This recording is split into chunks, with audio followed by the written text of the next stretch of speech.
Hi കൂട്ടുകാരെ, നിങ്ങൾക്ക് വിശുദ്ധ തോമസ് മൂറിനെ പറ്റി അറിയുമോ?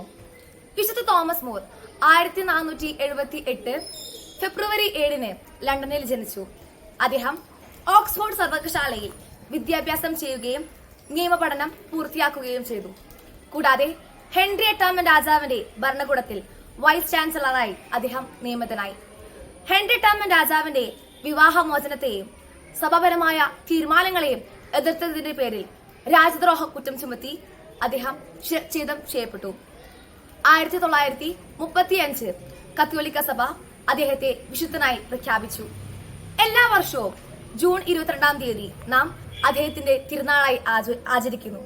നമുക്ക് ഏവർക്കും KCYM-ന്റെ സ്വർഗീയ മധ്യസ്ഥനായ വിശുദ്ധ തോമസ് മൂറിന്റെ മാതൃക പിന്തുടർന്ന് ജീവിക്കാം. ഏവർക്കും തിരുനാളിന്റെ ആശംസകൾ നേർന്നുകൊണ്ട് നിർത്തുന്നു. നന്ദി.